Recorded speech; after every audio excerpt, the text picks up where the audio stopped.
Bonjour Monsieur le Président. Bonjour.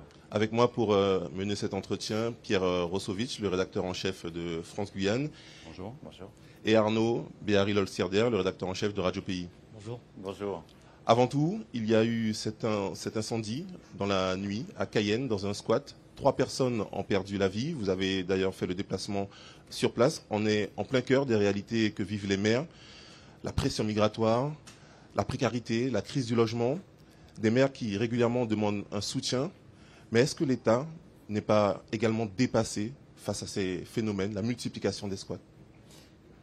Bonjour et merci de m'accueillir sur vos antennes. D'abord, je vais avoir une pensée pour les 3 victimes. En tout cas, c'était le bilan ce matin. J'espère qu'il ne s'alourdira pas. Avoir une pensée pour eux, pour leur famille et la communauté haïtienne qui a été particulièrement touchée évidemment par cet incendie. Remercier aussi nos services d'incendie et de secours. Les sapeurs-pompiers sont intervenus en quelques minutes, ont sans doute sauvé des dizaines d'autres vies. Je crois qu'à cet égard, il faut regarder le sujet. La Guyane fait partie des quelques territoires français qui sont aujourd'hui sous très forte pression migratoire. Et donc nous devons renforcer la réaction, la renforcer par une coopération accrue, celle qu'on mène depuis plusieurs années avec le Brésil. On a d'ailleurs demandé de renforcer les choses parce qu'il y avait des filières qui s'étaient installées, venant par exemple de Syrie ou d'Afghanistan. On a obtenu un resserrement de ces filières. Il y a les filières qui viennent d'Haïti et on sait qu'on aura de la pression parce que le contexte géopolitique fait qu'il y aura beaucoup de réfugiés. Et puis nous avons amorcé une coopération accrue avec le Suriname ces derniers mois. Et donc pour moi, la première réponse, c'est en effet de renforcer notre lutte contre l'immigration clandestine, de la durcir, de continuer à nous donner plus de moyens, ce qu'on a fait ces dernières années, et de renforcer la coopération avec les pays frontaliers. À côté de ça, on a une crise régionale qui est Haïti. La France y est engagée aux côtés de la communauté internationale pour la régler, parce qu'il faut prévenir ces mouvements. Et puis, pour les personnes qui sont là, dont on instruit les dossiers, eh bien, il nous faut en effet les prendre en charge dans les meilleures conditions possibles. Il n'y a pas de centre d'accueil pour les demandeurs d'asile? L'État le fait, elle prend sa part. Il y a aussi des situations très particulières. C'est ce qu'on a évoqué avec Madame la maire ce matin. C'est qu'il y a en particulier à Cayenne aujourd'hui des situations où des biens sont en indivision, ne sont pas repris et sont aujourd'hui occupés par des squats. L'endroit qui a brûlé était, je crois, un squat depuis plusieurs dizaines d'années. Et donc, ce que nous allons régler, en adaptant les règles, parce que là, c'est un contexte qui le justifie, c'est de permettre à la commune de récupérer ces espaces pour éviter que ce soit des squats. Et lorsque l'indivision n'arrive pas à se régler, pouvoir les sécuriser, les viabiliser et pouvoir surtout leur redonner des projets. Et à côté de ça, l'État, lui... parfois assez longs, les délais d'instruction. Bien sûr, parce qu'aujourd'hui, le droit tel qu'il est fait ne vous permet pas de déposséder une famille, même quand elle est en désaccord. Et donc, de fait, ça devient une situation, au fond, si je puis dire, de non-droit qui s'installe avec ces squats. Donc, on est en train de les réduire. Vous le savez, on a intensifié aussi les démolitions ces dernières années.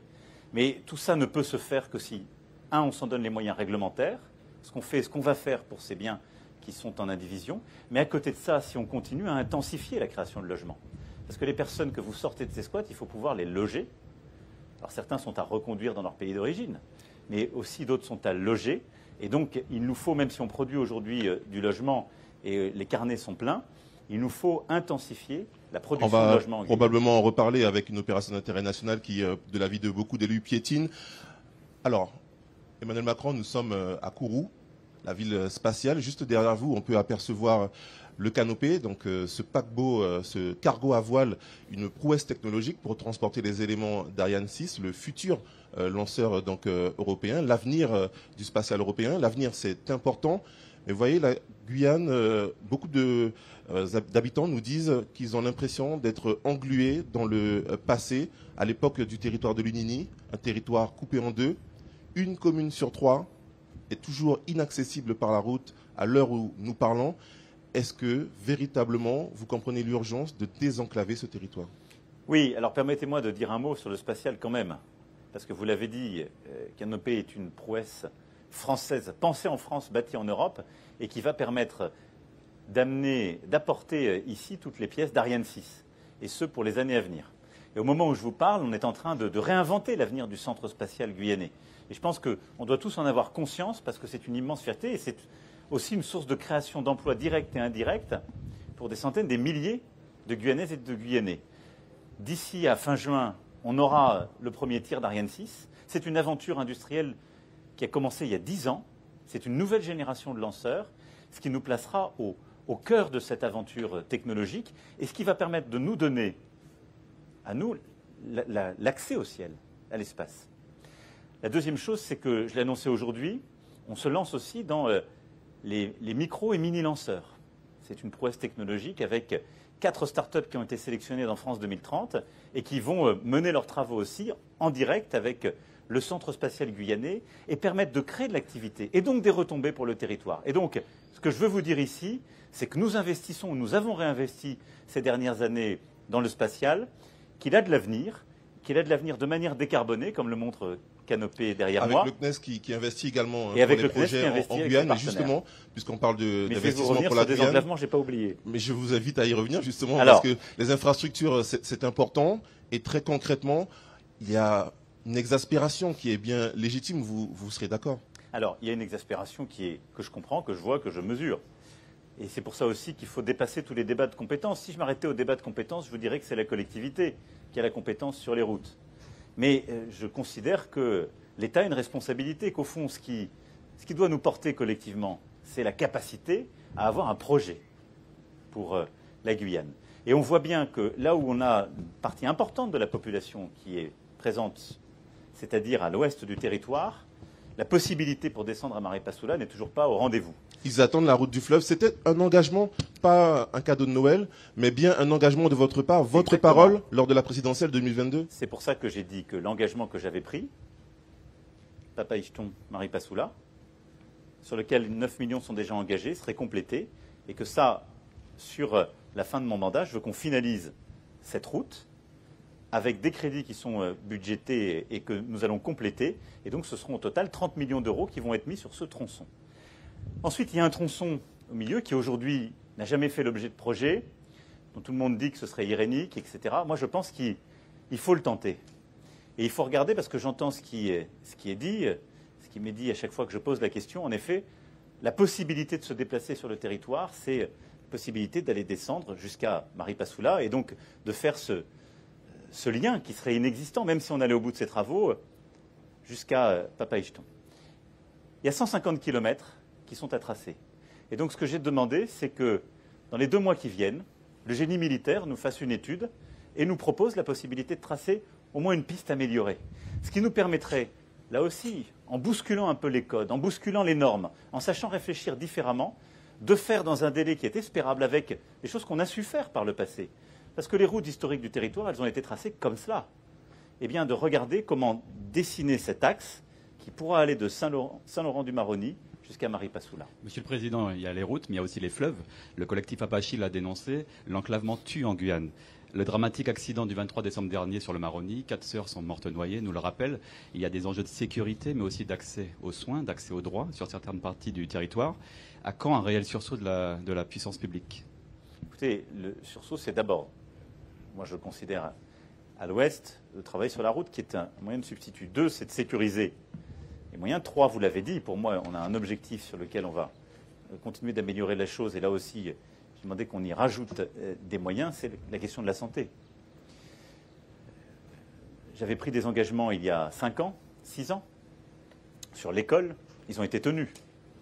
Et hier soir, le maire de Maripasoula était à nos côtés, qui rappelait que ce sur quoi je m'étais engagé est devenu une réalité. Maintenant, je veux qu'on regarde toutes les zones où on a cette vulnérabilité sur le sanitaire. Vous avez raison de l'évoquer. Avec une plainte déposée en janvier par un collectif d'associations pour carence fautive de la part de l'État en raison de la dégradation de l'environnement, mais également de Oui, on est sur un bassin de vie de 30 000 habitants, notamment sur la vallée du Maroni. Et la responsabilité aussi de l'État, c'est l'égalité entre tous les citoyens. À la même échelle dans l'Hexagone, aucun bassin de vie de la même ampleur est dans cette situation. Oui, alors après, vous savez, moi j'entends tous les débats que j'ai eus ces 2 derniers jours avec tous les élus, avec la population, que j'ai avec vous. Moi, je suis frappé d'un débat public qui a le mot autonomie à la bouche dès qu'il s'agit de parler du moindre problème, mais dès que le problème est sérieux, on se tourne vers l'État et la puissance publique, qui dit au fond on est un territoire très différent des autres, mais qui à la seconde, on reconnaît sa différence, dit je veux la même chose qu'en Mayenne ou en Gironde. on a des réalités géographiques du territoire. Elles ne sont pas neuves, elles sont aussi anciennes que la Guyane. Et je vais le dire, sans l'État français, sans la République, les conditions, il suffit de passer chaque fleuve, chaque côté. Vous savez, ce n'est pas un hasard si vous avez tant de Surinamais et de Brésiliens qui viennent accoucher sur nos terres. C'est parce que le service qu'y apporte la République est d'une qualité incomparable avec le reste de la région. Et je voudrais que les Guyanaises et les Guyanais en aient pleinement conscience. Maintenant, il nous faut toujours améliorer. Et donc améliorer, c'est d'avoir aussi des postes avancés, de continuer à lutter contre les zones, et ça c'est vrai partout du territoire français, où nous manquons de médecins. Et donc c'est de pouvoir en former davantage, en reconnaître davantage et aider à l'implantation. Mais c'est surtout de sécuriser, c'est le lien entre l'accès et la santé, c'est de sécuriser l'accès au centre d'excellence. Et donc là, c'est de pouvoir en effet libérer sur les urgences certaines voies d'accès et en particulier nos moyens aériens. Aujourd'hui, quand je regarde comment on fait face aux urgences, ce sont les hélicoptères de la sécurité civile et parfois les hélicoptères militaires. Et donc, on a complété ces dernières années ces éléments. On va les compléter encore par des moyens supplémentaires qui sont prévus dans la loi de programmation militaire. Et je regardais les rotations que font nos armées et nos hélicoptères, et je veux ici les en remercier. Beaucoup est fait pour des opérations militaires, pour leurs tâches premières, pour évacuer certains militaires qui sont parfois en mission et qui font l'objet d'évacuations sanitaires, mais ils viennent aussi au secours des populations. Mais ça reste un coût important, d'où effectivement la question du désenclavement et de la dotation de l'hôpital de proximité de Maripasoula. C'est lié, vous avez raison, mais de toute façon, nous aurons toujours un surcoût, il faut être lucide. Parce que la nature même du territoire induit ce surcoût. Et ça a un impact aussi sur la vie chère des populations sur place. Alors, parmi On peut revenir sur ce sujet si vous le souhaitez. Très bien. Il y avait tout de même... La vie chère, c'est l'alimentation, c'est la vie économique. Et 50 € une bouteille de gaz sur le fleuve Maroni. 8 € une bouteille d'huile. Pour les raisons qu'on évoquait. Des habitants sur les communes isolées. Hein. Ça, c'est dû à quoi? C'est lié au fait qu'aujourd'hui, quand la maire de Saint-Laurent-du-Maroni, d'ailleurs, me le disait hier encore avec beaucoup d'indignation, elle fait un investissement pour les habitants du fleuve, en solidarité aux communes et aux habitants. Et le prix de la bouteille d'eau est celui que vous évoquez. On a des petites bouteilles d'eau, j'ai vu en effet des images, 6 €. Mais pourquoi? Parce qu'il y a monopole de transport, il y a des conditions de transport qui sont très limitées et qui font que l'acheminement, la logistique est si coûteuse, ou en tout cas il y a aussi un système de rente qui se met en place, il faut bien le dire, que l'arrivée aux populations finales crée ce surcoût. C'est pourquoi, je crois très profondément, qu'il nous faut mobiliser d'abord des systèmes et des rotations beaucoup plus nombreuses et sécurisées sur le fleuve, mais aussi cette voie routière que j'évoque depuis tout à l'heure, sur laquelle nous allons d'une part tenir les engagements qui ont été pris, Papaïcheton, Maripasoula, mais ouvrir, et je le souhaite, une voie inédite qui est celle de la descente jusqu'à Papaïcheton. À Papaïcheton, on va ouvrir. J'ai demandé au génie militaire de travailler. Et on sera là pour vérifier ces engagements. Et on sera là déjà pour avoir le retour du génie militaire et avancer tous ensemble. Un autre sujet important qui préoccupe la population, c'est bien entendu l'insécurité avec des bilans qui sont assez éloquents. Alors, Monsieur le Président, 2017, les Guyanais ont marché en partie pour ces questions d'insécurité. L'année 2023 a été l'année de tous les records, 59 homicides ici sur ce territoire en 2023, dont 250 tentatives de meurtre, des chiffres qui sont accablants évidemment. Alors, comment faire pour qu'il n'y ait plus de morts de trop? Il y aura d'abord, chaque mort est un mort de trop sur quelque territoire de la République que ce soit. Les engagements de 2017 ont tous été tenus. On est passé de 1500 forces de sécurité à 1800, plus 300. C'est l'engagement que j'avais pris, il a été tenu. En plus de ça, on a créé une antenne de l'OFAST qui lutte contre le trafic de stupéfiants. Une antenne du RAID a été créée, en plus du GIGN qui existait. Et 4 brigades de gendarmerie seront déployées. Il y a déjà une brigade fluviale qui est en cours d'installation et la brigade de Saint-Laurent-du-Maroni. Et on aura 2 autres brigades qui seront déployées sur le territoire. Donc, malgré ces efforts, force est de constater que ça ne marche pas, Monsieur le Président. Oui, mais moi je ne suis pas simplement là pour constater. Je suis là aussi pour vous dire qu'on y met les moyens. Peut-être qu'il y a d'autres volets, notamment économiques et sociaux, qui pourraient apporter une réponse. Qu'avez-vous en tête? À vous de nous dire. C'est trop sibyllin pour moi. Moi, je peux vous dire. Très concrètement, on a un phénomène de délinquance juvénile qui est assez important. Et quand on écoute les acteurs, ils le disent, ils ont besoin de davantage de soutien, de nouvelles structures pour notamment permettre d'avoir des chaînes d'insertion qui soient maintenues. Alors, il y a un vrai travail à faire sur la prévention. Je suggère qu'on essaie de séparer ces sujets. Parce que la répression ne peut pas se faire, en tout cas sur la violence juvénile. Mais les chiffres que vous citiez dans votre première question ne sont pas que la violence juvénile, c'est une augmentation de la violence et de son intensité. En tout cas, en Guyane, elle est principalement juvénile. Elle l'est aussi, c'est tout à fait vrai. Donc je voudrais, avec méthode et par transparence pour nos compatriotes, vous répondre. 1, vous parliez de 2017, les moyens sur lesquels je m'étais engagé, ils ont été déployés, avec des résultats. 2, il y a une criminalité qui ressemble d'ailleurs au reste de la criminalité de la région. C'est-à-dire c'est une criminalité sud-américaine, liée aussi au narcotrafic. C'est une réalité de la géographie de la Guyane. Et ça, on ne peut pas faire fi de ce point. C'est pourquoi ce qu'on a décidé, et ça tout particulièrement ces derniers mois, c'est d'intensifier la lutte contre les narcotrafics. Pourquoi ? Parce qu'elle nourrit cette criminalité, et en particulier la plus violente. C'est l'opération 100% contrôle, je l'ai constaté hier à l'aéroport, avec un travail inédit de nos gendarmes, de nos douaniers, de nos policiers et de nos magistrats et personnels judiciaires pour identifier, cibler les personnes qui sont des relais de ces narcotrafiquants régionaux, pour casser ces filières. Et on a réduit drastiquement. Beaucoup d'efforts au niveau de l'aéroport, mais on le sait, l'essentiel de la drogue ne passe pas par là, Monsieur le Président. Alors, l'essentiel de la drogue passait par là, parce qu'on avait... Il passe par la mer. On en avait 100 par jour. Donc, pardon, mais l'essentiel passait par là. Donc, on l'a tarifé. On est très loin de la demi-tonne saisie il y a quelques années au port ici, mais en 2020. Ce que je veux dire, c'est qu'on contrôle les ports, ce qui est beaucoup plus simple au départ et à l'arrivée, ce qu'on fait aussi. Mais le cœur du trafic qui nourrissait et qui continue de nourrir, parce que tout n'est pas terminé, la délinquance un peu partout, c'était celui des mules et c'était aussi celui de l'aéroport. Il y avait une solution, donc, notamment du scanner corporel qui était proposé depuis très longtemps. À l'issue des assises de la sécurité en 2022, les ministres qui se sont déplacés sur place, notamment Gérald Darmanin et Gabriel Attal pour, à l'époque, les douanes, avaient annoncé que des négociations étaient en cours, notamment pour ce scanner corporel, mais aussi pour des scanners bagages et des conteneurs pour les ports. Qu'en est-il depuis 2 ans maintenant? Non, sur les ports, on continue de déployer et on sera au rendez-vous de nos objectifs et au départ et à l'arrivée. Et on a mis maintenant des dispositifs de contrôle qui permettent de lutter contre ces filières. Notre problème était à l'aéroport. Et là, on a mis un système innovant qui mobilise des forces sur la base des effectifs existants et qui produit des résultats. Il n'est pas intracorporel.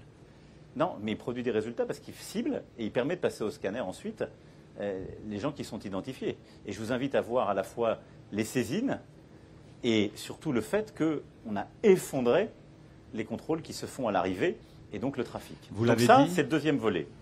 Ensuite, on a évidemment, on y reviendra peut-être, la lutte contre l'orpaillage illégal qui est clé, sur laquelle on a intensifié avec des vrais résultats et on va continuer d'intensifier les choses. Et elle nourrit aussi de la délinquance. Sur tout ça, fort du constat que vous faites, parce que je veux finir sur le volet répressif pour aller sur le volet préventif. Vous avez raison sur ce point aussi.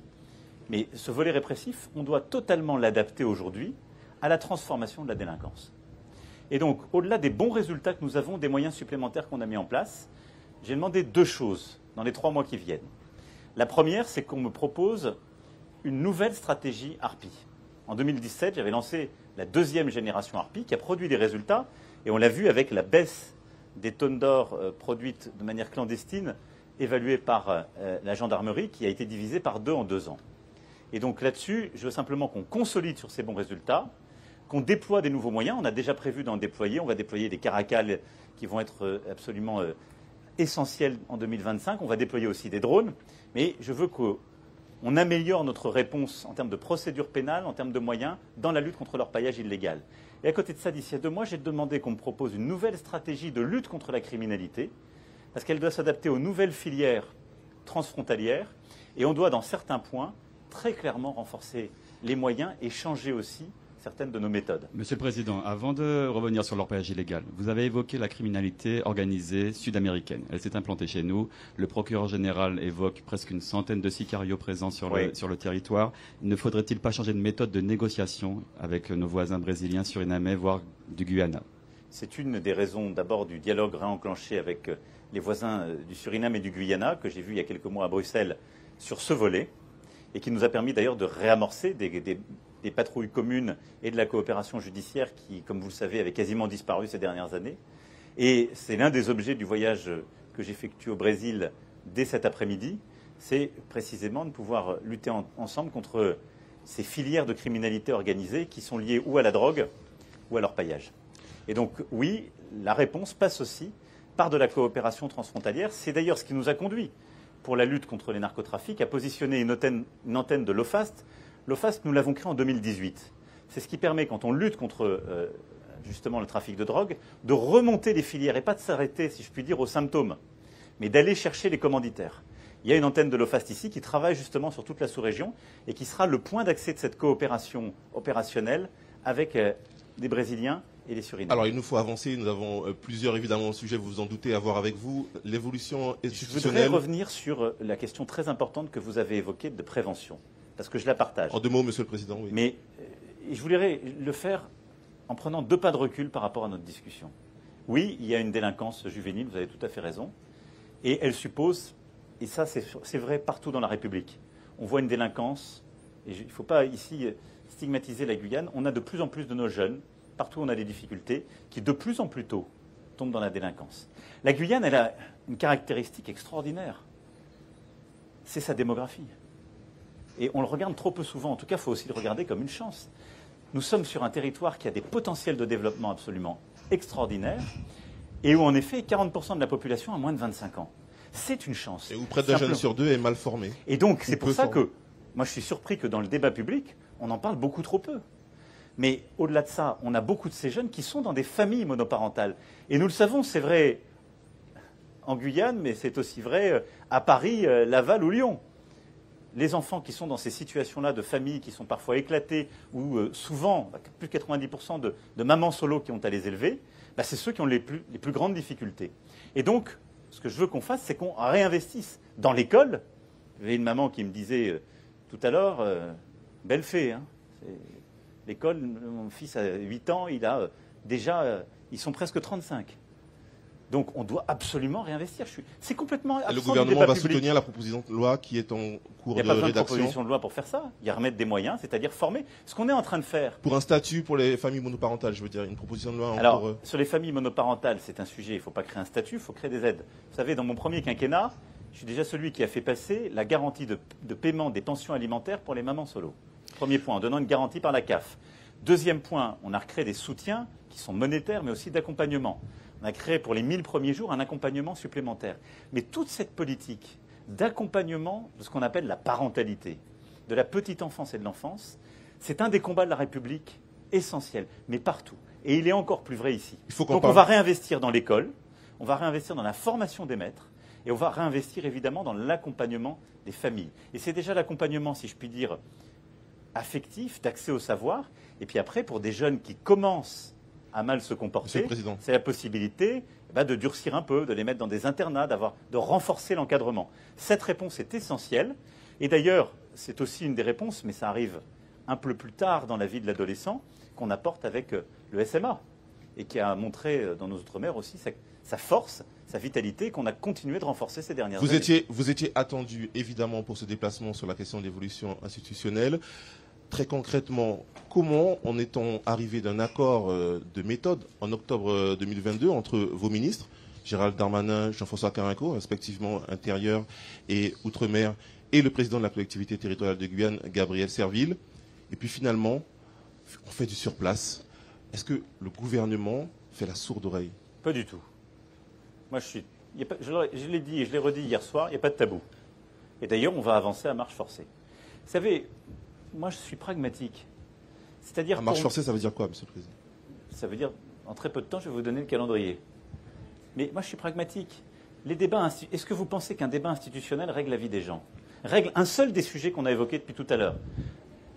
Et ceci est aussi Allez vrai. dire ça aux chefs d'entreprise. Ceci est aussi vrai que j'ai pas vu un seul chef d'entreprise qui m'a demandé un débat institutionnel. Pas un seul. Une évolution du cadre. Ils sont plutôt contents d'avoir eu l'État français en période Covid. Et ils ont regardé ce qui était fait hors du Covid. Mais moi, je suis aussi pour l'assouplissement. Vous avez raison. Mais ça, c'est de l'adaptation. C'est de l'adaptation. J'y suis pour. Mais je veux juste pragmatisme. Depuis tout à l'heure, vous me parlez de sujet, vous demandez plus d'État. Vous demandez plus d'État pour la sécurité, plus d'État pour la santé. Maintenant, vous me dites, la mère des batailles, c'est l'autonomie. On n'est pas logique. Bon, maintenant, on était sur du régalien. Maintenant, une fois que j'ai dit ça, j'ai dit une évolution institutionnelle, elle doit être au service d'un projet. Quel est le projet? On doit développer notre territoire guyanais, qu'on aime et qui a des potentialités extraordinaires. Et vous avez l'unanimité des élus qui sont d'accord pour ça? Totalement. C'est pour ça qu'on aller vers une évolution. Exactement. On a l'impression que vous n'avez pas le même rythme. Vous parlez de calendrier. Alors, si vous cherchez quelqu'un qui aime aller vite, vous avez trouvé votre homme. Et donc, ce que j'ai dit hier soir, c'est très bien. Vous avez fait un rapport de 50 pages. Il y a des constats, des objectifs. Je les partage assez largement. Moi, je suis le premier à m'énerver quand je vois qu'on met des années pour pouvoir régler le problème de nos pêcheurs. Il a fallu que moi-même, j'avais parlé il y a quelques jours à la présidente de la commission, pour obtenir justement qu'on bouge sur les bateaux. Maintenant, on l'a obtenu. Bonne nouvelle, je l'ai annoncé hier, le ministre l'a relayé. On va, d'ici à septembre, ouvrir tous les guichets. 25 bateaux seront ouverts. On va pouvoir revitaliser notre pêche. Bon, donc ça veut dire qu'on peut bouger les choses. Maintenant, notre cadre, sur l'agriculture, sur la pêche, sur le logement, sur l'urbanisme, il n'est pas adapté. Parce qu'il empile des règles européennes et des règles nationales trop uniformes. Donc il faut l'adapter. C'est ce que j'ai dit hier aux élus. Je suis totalement d'accord. Il faut pouvoir aller plus vite, il faut pouvoir faire plus simple. Et donc sur tout ce qui est développement économique et des filières... Que proposez-vous? Et donc, non, j'ai dit, ça c'est un projet qu'on doit tous discuter ensemble. Premier point, je l'ai fait remarquer, la Guyane, elle est dans un cadre constitutionnel déjà. Je ne veux pas être trop technique pour compatriotes qui nous écoutent, mais dans la Constitution, il y a un article qui s'appelle l'article 73, qui définit le cadre pour plusieurs de nos territoires d'outre-mer, dont la Guyane. Il donne la possibilité, quand les élus le demandent, d'adapter la règle nationale. Ça fait 20 ans que ce cadre existe. Combien de fois la Guyane, les élus, l'ont demandé? 0 fois. 0. Je dis, avant de lancer des débats, de réécrire la Constitution, soyons pragmatiques. Dans les 2 mois qui viennent, j'ai donné 2 mois, faisons la liste de tout ce qu'on peut adapter sans changer la Constitution pour avoir des règles. La Constitution nous le permet. Et donc permettre à la collectivité et ou au préfet d'adapter les choses. Et donc, moi, je suis pour de l'adaptation des règles, plus de souplesse donnée à vos élus et plus de déconcentration pour que le préfet puisse faire les choses adaptées au terrain. Puis j'ai dit ensuite, on se donne 4 mois. Donc, vous voyez, 2 mois pour adapter dans le cadre constitutionnel. 4 mois, on regarde ensemble sur quoi les règles existantes dans la Constitution ne permettent pas de répondre au projet qu'on porte. Et à ce moment-là, s'il y a un projet qui suppose une réforme de la Constitution, moi, j'y suis tout à fait prêt. J'ai dit simplement, il faut qu'il soit pensé, conçu ensemble. Et ensuite, il faut qu'il donne lieu à un débat en Guyane et que l'ensemble des forces politiques, la population s'y retrouve et qu'elle le porte. Si c'est porté par les Guyanaises et les Guyanais, si on considère que ça répond à ce dont on a besoin, je serai à vos côtés pour le présenter au Congrès. Mais le souhait des élus ici en Guyane, c'est l'autonomie. L'article 73 n'est pas le cadre. Et on a l'impression, vous l'avez dit à plusieurs reprises, devant les Corses, devant les élus d'outre-mer, il n'y a pas de tabou sur cette question. C'est vrai. Et durant les différents passages, notamment de vos ministres, notamment Gérald Darmanin, des sorties médiatiques où ils disent l'évolution statutaire n'intéresse pas la population, ça n'intéresse que les élus. Votre position par rapport à ça? Ma position, elle est simple. Je fais ce que je dis. Vous parlez de la Corse. J'ai dit la même chose. La Corse, c'est une situation très différente de la Guyane. Elle est dans l'article 72. La Corse, elle n'a pas de capacité d'adapter. Elle a une loi organique qui lui permet d'adapter des choses. Elle a demandé une 40aine de fois depuis les années 90 que cette loi organique existe et elle a eu que des refus. Donc là, j'ai fait le constat. J'ai dit, vous avez essayé plein de fois, ça ne marche pas. On adapte. Ici, je dis déjà, il y a un cadre qui existe, qui permet une adaptation. Vous ne l'utilisez pas. Donc faisons-le ensemble. Moi, je dis, j'ai pas de tabou. Je suis au service des Guyanaises et des Guyanais. Je veux qu'on règle le problème de l'école. Je veux qu'on règle le problème de la vie chère en produisant davantage l'alimentation ici. Je veux qu'on règle le problème de la vie chère en ayant moins de monopole et d'oligopole. Je veux qu'on développe la mine qui soit justement raisonnable, durable, légale sur le territoire, parce que ça fait partie de l'identité de la Guyane et qu'il faut qu'on crée de l'emploi ce faisant. Je veux qu'on développe la pêche. Je veux qu'on crée plus de logements. Je veux qu'on règle les problèmes sociaux. C'est ça ce qui m'intéresse. Et donc, à chaque fois que la règle nationale n'est pas adaptée, on doit la bouger. Et on doit donner la possibilité aux élus, aux préfets, de faire mieux, au service de la population. Merci, Monsieur le Président, de nous avoir accordé cet entretien. Merci à vous, en tout cas. Merci. J'étais heureux, une nouvelle fois, d'être à vos côtés pendant ces 2 jours. Et vous l'avez compris, il y a des choses d'ici à 2-3 mois qui vont changer sur la réponse contre leur paillage illégal, nouvelle stratégie. Contre l'insécurité, nouvelle stratégie. L'engagement est pris et tenu ferme sur la route. On aura d'ici 2 mois la réponse du génie sur la piste, entre Apatou et Papaïcheton. Et puis, nous aurons aussi, d'ici 2 mois, la première réponse institutionnelle dans le cadre de la Constitution. D'ici 4 mois, les propositions pour changer. On passe du surplace au sprint, mais on sera là pour suivre, il n'y a pas de problème. Moi, je n'ai jamais fait de surplace, donc c'est super. On va tous avancer au même rythme. Merci. Merci beaucoup. Merci. Merci à vous.